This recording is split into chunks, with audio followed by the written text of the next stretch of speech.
Hello दोस्तों, कैसे हैं आप लोग? ठीक हैं। इस वीडियो के अंदर हम डिस्कस करेंगे प्रिंसिपल्स ऑफ नेचुरल जस्टिस।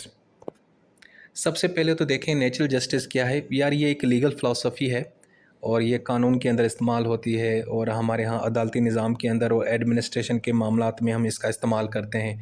इसका सिंपल यही मतलब है कि कोई भी काम आपने करना है वो फ़ेयर करना है और विदाउट बायस्ड किसी यानी कि जो है ना वन साइडेड होके नहीं करना। ठीक है। अपने अंदर किसी किस्म का तअस्सुब रख के फ़ैसला नहीं करना। अपने अंदर किसी के साथ किसी को फ़ेवर नहीं देनी कि कोई शख्स आपको पसंद है तो आपने उसके हक़ में फ़ैसला दे दिया, कोई शख्स जिससे आप नफ़रत करते हैं आपने उसके ख़िलाफ़ फ़ैसला दे दिया। आपने ऐसा कुछ नहीं करना। जो भी आपने करना है काम, वो बिल्कुल जो है ना प्रोसीजर को फ़ॉलो करना है और कानून के मुताबिक करना है। इसी को ही हम नेचुरल जस्टिस कर कहते हैं। देखें बाज़ औक़ात ऐसे मामलात आते हैं जहाँ पे कानून ख़ामोश हो जाता है, तो फिर वहाँ पे आप नेचुरल जस्टिस का जो ये सुनहरी असूल है उसका इस्तेमाल करके फ़ैसला करते हैं। ठीक है? क्योंकि नेचुरल जस्टिस एक्चुअली इसका मतलब सिंपल है कि अपना कॉमन सेंस यूज़ करें। कहीं ऐसी सिचुएशन आती है जहाँ पे आपको समझ नहीं आ रहा होता कि यार मैं क्या फ़ैसला करूँ? तो वहाँ पे आपने अपने कॉमन सेंस का इस्तेमाल करके आपने इंसाफ़ करना है। मिसाल के तौर पे अ, अगर एक जज है और उसका बेटा जो है ना वो उसने चोरी की है और उसका केस उसके सामने आता है, तो कॉमन सेंस आपका क्या कहता है कि जज को वो जो है अपने बेटे का केस सुनना चाहिए कि नहीं? नहीं सुनना चाहिए, क्योंकि वो सुनेगा तो वो बायस्ड हो जाएगा, क्योंकि उसका वो पर्सनल बायस है, क्योंकि वो उसका बेटा है, खून का रिश्ता है, ज़ाहिर बात है। बाप की मोहब्बत है, वो तो नहीं चाहेगा कि यार उसका बेटा जेल में जाए। ठीक है? सो ये कॉन्सेप्ट है नेचुरल जस्टिस का। सो एडमिनिस्ट्रेशन के मामलात में जहाँ पे कानून खामोश हो जाता है, रूल्स रेगुलेशन खामोश हो जाते हैं, तो वहाँ पे हम नेचुरल जस्टिस का इस्तेमाल करके मामलात को जो है ना ठीक करते हैं, बेहतर करते हैं। सो ये है नेचुरल जस्टिस। अब नेचुरल जस्टिस की मीनिंग क्या है?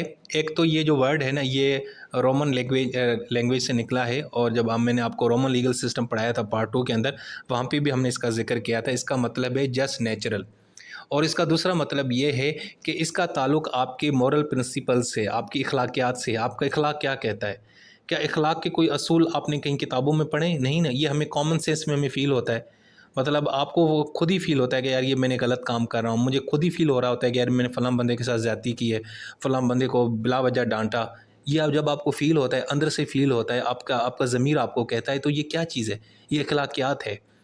ये नेचर है, ये कुदरत है जो आपको बताती है। ये जो मालिक है जो आपको फ़ील करवाता है कि भाई ये तुमने गलत काम किया है। अब एक बहुत सारे लोग हैं, उन्होंने कानून की किताबें नहीं पढ़ी, वो एलएलबी के स्टूडेंट नहीं है, तो उनको कैसे पता चलता है कि ये चीज़ सही है कि ये गलत है? उनकी नेचर उनको बताती है ना, उनका ज़मीर उनको बताता है ना। तो यही तो चीज़ है, नेचुरल जस्टिस है। सो इसीलिए ये नेचुरल जस्टिस कहीं पे कोडिफ़ाई नहीं है। ये ऑन द स्पॉट आपने इसका इस्तेमाल करना होता है, आपने महसूस करना होता है कि क्या चीज़ गलत है, क्या रॉन्ग है, कौन-सा तरीका इस्तेमाल करना चाहिए जिससे किसी के साथ ज़्यादती ना हो बल्कि इंसाफ़ हो। ठीक है? इसको लॉ ऑफ़ नेचर भी कहते हैं, और लॉ ऑफ़ नेचर जो है ना वो किसी आइन की किताब में या किसी स्टैट्यूट में या किसी एक्ट में, ऑर्डिनेंस के अंदर नहीं मौजूद होता। ये नेचर, ये कुदरत का एक सिस्टम है। ये कुदरत ने आपके अंदर ये चीज़ रखी हुई है कि आपको फ़ील हो रहा होता है कि यार ये चीज़ गलत है, ये सही है, या ये इसने ज़्यादती की है या इसने ज़्यादती नहीं की है। ठीक है जी? और आम लोगों की लैंग्वेज में अगर हम ये कहें, it is a natural sense of what is right and what is wrong. जब आपको खुद से कोई फ़ील हो ना कि ये सही है और ये गलत है, तो हम इसी को ही बोलते हैं नेचुरल जस्टिस। और अगर हम इसको ज़रा टेक्निकल पढ़ें ना लीगल लैंग्वेज के अंदर, तो इसका मतलब होता है फेयरनेस, कि आपने कोई भी काम करना है तो उसके अंदर आपने फेयरनेस का इस्तेमाल करना है। फेयर लवली का नहीं, फेयरनेस का इस्तेमाल करना है। यानी शफ़ाफ़ तरीके से आपने काम करना है, इंसाफ़ करना है। आपने कोई भी गलत तरीका या गलत प्रोसीजर फ़ॉलो नहीं करना। आपने हर चीज़ एक ज़ाब्ते के तहत करनी है। ठीक है? सो नेचुरल जस्टिस की बहुत सारी एप्लीकेशन जो है ना हमें एडमिनिस्ट्रेटिव लॉ के अंदर नज़र आती हैं। और क्योंकि जब आप एडमिनिस्ट्रेशन के अंदर काम कर रहे होते हैं तो डेली बेसिस के ऊपर आपको पब्लिक से डील करना पड़ता है। बहुत सारे आपको छोटे-मोटे फ़ैसले करने पड़ते हैं, अहकामात जारी करने पड़ते हैं, तो वहाँ पे आपने फिर नेचुरल जस्टिस का असूल भी इस्तेमाल करना है। कहीं पे भी फँस जाते हैं तो आप ये देखेंगे कि आपका कॉमन सेंस क्या कहता है, आपका दिल क्या कहता है, ठीक है ना? असूल क्या कहता है नेचुरल जस्टिस का कि ये काम किस तरह करना चाहिए, तो फिर आपने उस तरह करना है। ठीक है? सो नेचुरल जस्टिस का ये जो प्रिंसिपल है, ये आपको एडमिनिस्ट्रेटिव फ़ील्ड के अंदर सबसे ज़्यादा आप इसका इस्तेमाल करते हैं, और वो सबसे ज़्यादा आपको इसकी एप्लीकेशन वहीं पे ही नज़र आती हैं। और दूसरा फिर इससे ये होता है कि नेचुरल जस्टिस करने से ये होता है कि आप जो है ना, जो पावर का जो ज़्यादा इस्तेमाल है, जो ज़्यादती होती है, वो रुक जाती है। ठीक है, किसी के साथ पे जुल्म नहीं होता। अगर आप नेचर जस्टिस का इस्तेमाल नहीं करेंगे और आप किताबी कीड़े हैं और किताबों के जो किताब में लिखा हुआ है एज इट वैसे काम करेंगे और आपने अगर वैसे कानून के ऊपर अमल करके देखें, बाज़ औक़ात ऐसा भी मामला आता है ज़िंदगी के अंदर के अदालतें बिल्कुल कानून के तहत काम कर रही होती हैं, लेकिन अगर कानून के ऊपर कर भी रही होती हैं तो एक ऐसी सिचुएशन आती है जहाँ पे फिर भी लोगों के साथ ज़्यादती हो जाती है, नाइंसाफ़ी हो जाती है। तो वहाँ पे फिर आपने किताब को फ़ॉलो नहीं करना, फिर आपने नेचर जस्टिस के असूल को फ़ॉलो करना है। इससे फिर ये होता है कि जहाँ कहीं पे भी आपका अदालती निज़ाम कमज़ोर पड़ जाता है, जहाँ कहीं पे भी आपके कवानीन कमज़ोर पड़ जाते हैं या उनके अंदर ख़राबी होती है या उनका जो प्रोसीजर इतना कॉम्प्लिकेटेड हो जाता है कि उस प्रोसीजर को फ़ॉलो करना बड़ा मुश्किल हो जाता है। कोई इमरजेंसी की सिचुएशन है यार, खुदा ना खास्ता जो है ना वो कोई अर्थक्वेक आ गया, फ्लड्स आ गए, तो उस वक्त आप क्या मतलब करेंगे? आप लोगों से पहले कहेंगे कि जी पहले आप टोकन जमा कराएं फिर हम आपको खाना देंगे, ऐसे तो नहीं होगा ना। तो फिर तो आपने बगैर पूछे सबको खाना देना है, पैकेट देने हैं, उनको राशन पानी देना है। तो यही चीज़, this is called natural justice. ठीक है, कि प्रोसीजर को फॉलो नहीं करना और आपने बस चीज़ों को लेके चलना है। किसी न किसी तरीके से आपने बस मेक श्योर ये करना है कि जस्टिस हो जाए लोगों के साथ, और इसी को हम नेचुरल जस्टिस कहते हैं। सो इसके जनाब 3 बुनियादी असूल्स हैं। पहला है नीमो जोडेक्स इन कॉज़ा सुआ, उसके बाद है आर डी अल्ट्रम पर्टम, और तीसरा है रीज़न्ड डिसीजन, यानी कोई भी फ़ैसला देना है तो उसके अंदर आपने रीज़न का ज़िक्र ज़रूर करना है कि रीज़न बताना है कि ये आप काम क्यों कर रहे हैं, ये फ़ैसला आपने क्यों दिया है। सबसे पहले नीमो जोडेक्स इन कॉज़ा सुआ, ये एक लैटिन फ्रेज़ है, एक लैटिन टर्मिनोलॉजी है। इसका मतलब है रूल अगेंस्ट बायस, एक ये, और दूसरा मतलब इसका है no one should be a जज इन देयर ओन कॉज। इसका मतलब ये है कि कोई भी फैसला करने वाला अपने मुफाद में या अपने कॉज के अंदर वो जज नहीं बन सकता। ठीक है, अगर कोई ऐसा मामला है या कोई ऐसा केस है जिसमें आपकी दिलचस्पी है, जिसमें आपका माली फ़ायदा है या आपका कोई और फ़ायदा है, आपने फिर उस मुकदमे में नहीं बैठना। मतलब मेरे सामने मेरे बेटे का मुकदमा आए और मेरा बेटा जो है ना वो चोरी में पकड़ा गया, तो मुझे क्या जज बैठना चाहिए? नहीं भाई। नीमो जोडेक्स इन कॉज़ा सोआ मुझे यही कहता है कि भाई आपने नहीं बैठना, क्योंकि ये आपका पर्सनल बायस है, आपकी पर्सनल उसके साथ ताल्लुक है, वो आपका बेटा है, खून का रिश्ता है, आप कैसे उसके अगेंस्ट में फ़ैसला देंगे? ठीक है ना? तो ये एक बुनियादी असूल है। तो ये नेचर जस्टिस का बुनियादी असूल है, और हमने अदालतों में यहाँ पे देखा है कि अक्सर लोग ये क्लेम करते हैं, जब जज के सामने उनके पास मुकदमा आता है तो जज को कहते हैं सर आप ये मुकदमा ना सुनें। तो वो कहता है क्यों? सर क्योंकि जिस बंदे ने ये दरख्वास्त दी है ना वो आपका चाचे का बेटे का भतीजा लगता है। उसने कहा अच्छा जी मेरा रिश्तेदार है, चलो मैं बेंच से अलग हो जाता हूँ, तो बेंच से अलग हो जाते हैं। इवन कि रिसेंटली हमारे जो अब नए चीफ जस्टिस बनेंगे, जस्टिस मंसूर अली शाह, उसने एक मुकदमे में खुद ही अपने आप को बेंच से अलग किया। उसने वो मुकदमा नहीं सुना, क्योंकि वो जो बंदा दरख्वास्त लेके आया था ना वो उनका दूर का रिश्तेदार था। तो उसने कहा यार मैं ये मुकदमा नहीं सुनूंगा, क्योंकि सर अयाज नूर ने जो लॉ एंड विजडम के ऊपर वीडियो डाली थी लीगल सिस्टम के अंदर, उन्होंने बताया था नीमो जोडेक्स इन कॉज़ा सोआ, उन्होंने यही कहा था कि कोई भी बंदा, कोई भी शख्स जो है ना अपने कॉज के अंदर जज ना बने। तो क्योंकि ये मेरा दूर का रिश्तेदार है, तो अगर मैं इसका मुकदमा सुनूंगा तो ज़ाहिर बात है मैं जनाब बाइस्ड हो सकता हूँ। अगर मैं बाइस्ड ना भी हूँ तब भी लोग मेरे ऊपर यानी कि तनकीद करेंगे। सो इससे बेहतर है कि मैंने इस बेंच के अंदर नहीं बैठना, मैंने ये फ़ैसला नहीं देना। ठीक है, सो ये है नीमो जोडेक्स एंड कॉज़ा सोआ। अब इसके अंदर लफ्ज़ है बायस, रूल अगेंस्ट बायस, यानी आपने बायस नहीं होना, ना पर्सनल बायस्ड होना है, ना पिक्यूनरी बायस होना है। अब वो उसकी डिफरेंट टाइप्स हैं, वो मैं आपको बताता हूँ। सबसे पहले है पर्सनल बायस, यानी कोई भी जज ऐसे मुकदमे को नहीं सुनेगा जिसमें उसका अपना ज़ाती कोई फ़ायदा या नुकसान हो। अगर उसके कोई दोस्त का मुकदमा आता है, बेटे का आता है, भाई का आता है, तो उसने वो मुकदमा नहीं सुनना। इसीलिए इसी तरह एक पिक्यूनरी बायस है, यानी ऐसा मुकदमा भी ऐसे मुकदमे में आपने जज नहीं बनना, नहीं सुनना जिसमें आपका अपना माली फ़ायदा हो।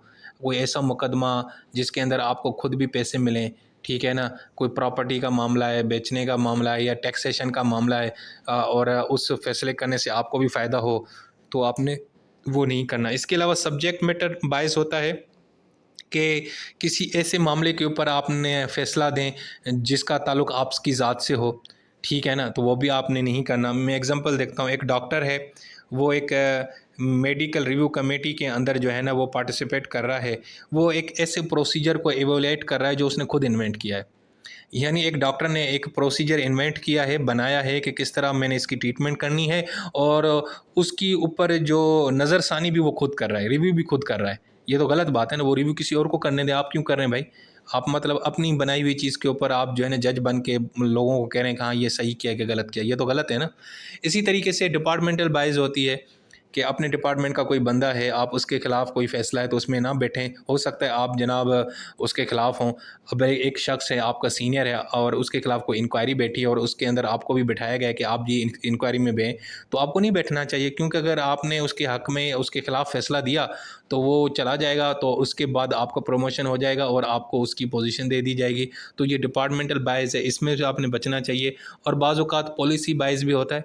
कुछ ऐसे मामलात होते हैं, कुछ ऐसी पॉलिसीज़ बनाई जाती हैं, तो ऐसी पॉलिसी वगैरह में आपने नहीं बनने देना है या उसका हिस्सा नहीं बनना, क्योंकि हो भी सकता है कि आगे चल के उसको आपका ही खुद का फ़ायदा हो। ठीक है ना? यहाँ पे हमारे यहाँ जिस तरह कुछ कारोबारी लोग हैं, वो इम्पोर्ट एक्सपोर्ट की पॉलिसी बनाते हैं और उसी पॉलिसी का उन्हीं को ही फ़ायदा होता है। उनके अपने बहुत सारी कंपनीज़ होती हैं, ठीक है ना? अगर मिसाल के तौर पर एक मिनिस्टर है, ठीक है ना? वो एक पॉलिसी बनाता है कि जनाब जो एक्सपोर्ट कर रहे हैं लोग, उनके जो है उनके ऊपर किसी किस्म का टैक्स नहीं लगेगा। और बाद में पता चला कि भाईजान वो मिनिस्टर जो साहब हैं ना, वो खुद भी एक्सपोर्ट का काम करते हैं, वो खुद भी जो है ना, वो उनके बेटा, उनके भाई वगैरह ये एक्सपोर्ट का काम करते हैं। तो ये पॉलिसी इन्होंने क्यों बनाई? यानी कि उनके फ़ेवर में गई ना, तो इस चीज़ से भी आपने बचना है। तो ये हमारा हो गया पहला बुनियादी असूल नेचुरल जस्टिस का, जिसको बोलते हैं नीमो जुडेक्स इन कॉज़ा सुआ। इसका मतलब है कि no one should be a जज इन देयर ओन कॉज़। उसके बाद है जनाब आर डी अल्टरम पर्टम। यह भी एक लैटिन फ्रेज़ है। इसका मतलब है to hear the other side और listen to the other party. इसको रूल ऑफ फेयर हियरिंग भी कहते हैं। सिंपल मतलब ये है कि जब भी आपने कोई फ़ैसला करना है, जब भी आपने कोई तहकीकात करनी है, किसी को सज़ा देनी है, आपने दूसरी साइड की बात ज़रूर सुननी है। आपने दूसरे को ज़रूर सुनना है। हम जब अदालतों में जाते हैं और आपने देखा होता है कि एक शख्स ने कोई जुर्म किया है, सारी दुनिया ने देखा होता है, तो उसके बाद भी जब आखिर में अदालत फ़ैसला देती है तो उसको एक दफ़ा ज़रूर मौका देती है कि अपने दिफ़ा में आप क्या कहना चाहते हो। इसको बोलते हैं फेयर हियरिंग, कि भाई आप बग़ैर सुने किसी को सज़ा नहीं दे सकते, बग़ैर सुने किसी को फ़ैसला नहीं दे सकते, यानी कि किसी के हक़ में या किसी के अगेंस्ट में फ़ैसला नहीं दे सकते। हाँ, आपने उसको अपॉर्च्युनिटी दी, बार-बार बुलाया, वो नहीं आया, वो एक अलग चीज़ है। ठीक है ना? अगर आपने बगैर सुने किसी को फ़ैसला दे दिया या बगैर उसको मौका ही नहीं दिया बोलने का, तो ये गलत है। आर डी अल्टरम पर्टम नेचुरल जस्टिस का यह बुनियादी असूल है, कभी भी कोई काम करना है, मुकदमा सुनना है, केसेस है, इन्वेस्टिगेशन है, तो दोनों पार्टीज़ को सुनना है और बराबर मौका देना है। एक नहीं है कि अपनी पसंद के बंदों को 2-2 घंटे बोलने दिया और जब दूसरे बंदे की बारी आई तो उसको 5 मिनट भी नहीं बोलने दिया और शट अप बोल दिया, ये गलत है।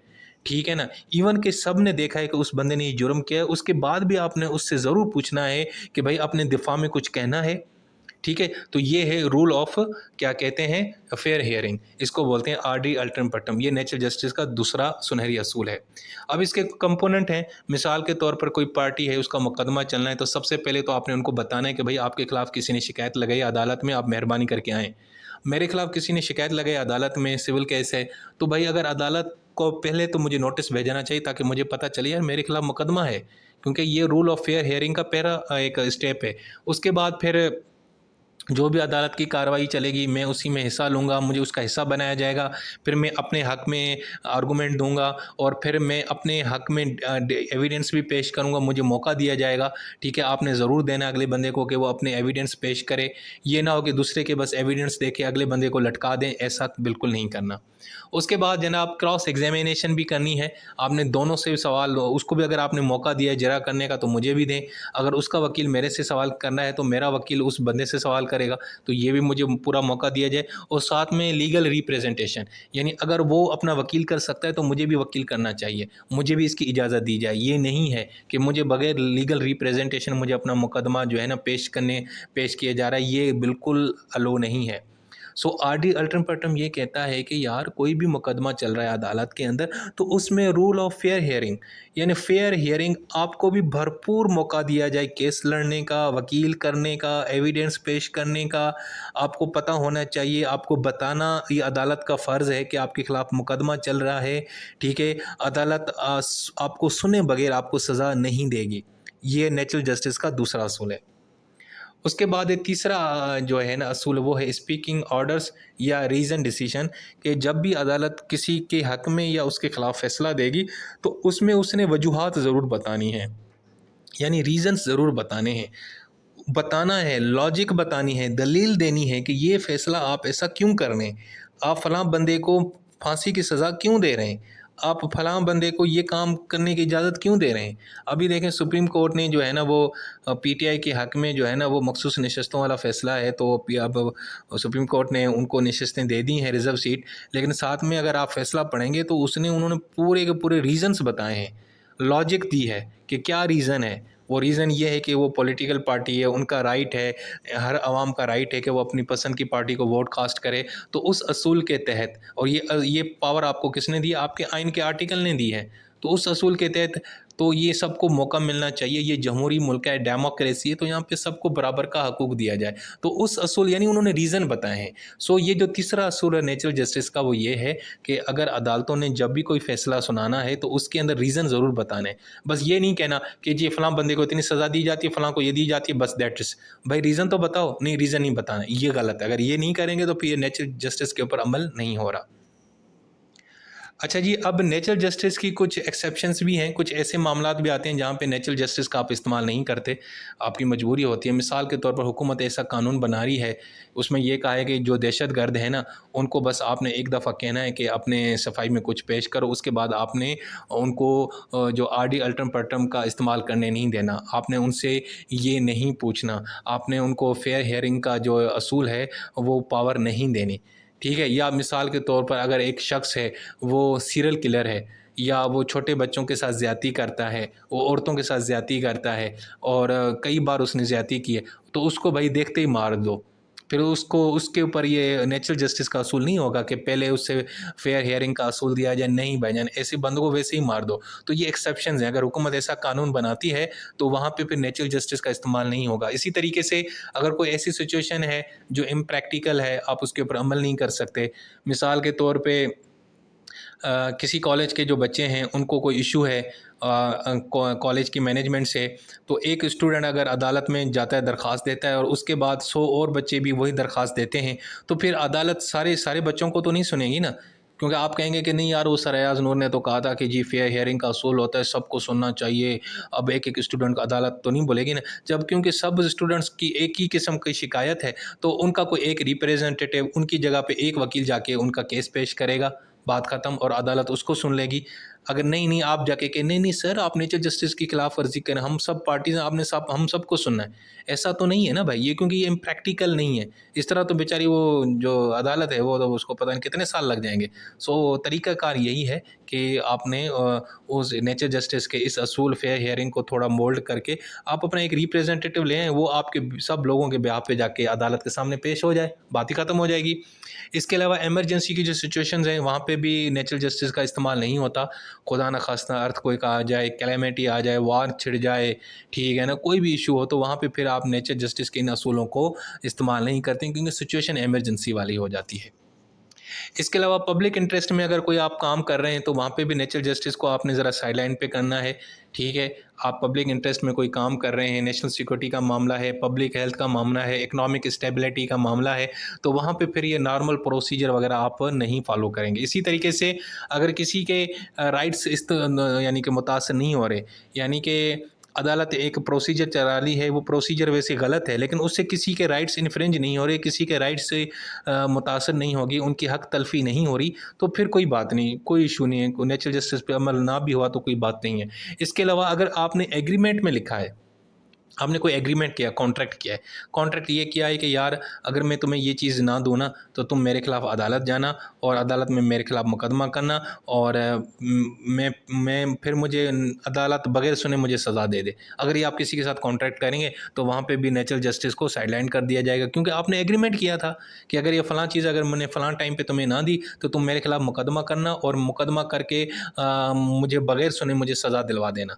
यानी जो फेयर हियरिंग का असूल है वो मेरे पर अमल नहीं होगा, मैं मुझे सज़ा दे देना, मुझे कबूल है। अब ये आपने कॉन्ट्रैक्ट किया तो उस सूरत में भी नेचुरल जस्टिस साइड पे होगी।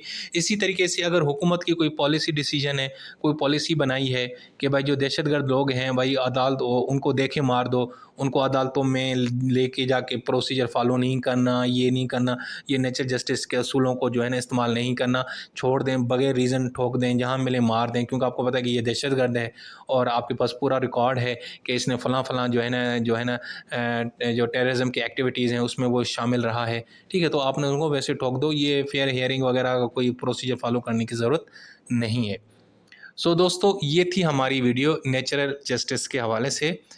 ये जो नेशनल लॉ कॉलेज के जो बच्चे हैं ना, जो इस वक्त ये वीडियो देख रहे हैं पार्ट 5 वाले, इनको पार्ट 2 के अंदर लीगल सिस्टम का सब्जेक्ट मैंने पढ़ाया था। तो तब मैंने आपको नेचुरल जस्टिस का एक हमारा चैप्टर हुआ करता था, याद है ना आप लोगों को? तो वहाँ पे ये मैंने आपको डिटेल में पढ़ाया था। अगर तुम लोगों को वो याद होगा तो फिर ये भी याद होगा और आपके लिए ये आसान हो जाएगा। सो यहाँ पे ये सवाल अब दोबारा सामने आपके आया है एडमिनिस्ट्रेटिव सब्जेक्ट के अंदर। सो इसको आपने लाजमी तैयार करना है। बहुत ही आसान, बहुत ही ईजी है। अपना बहुत सारा ख्याल रखें। अल्लाह हाफिज़।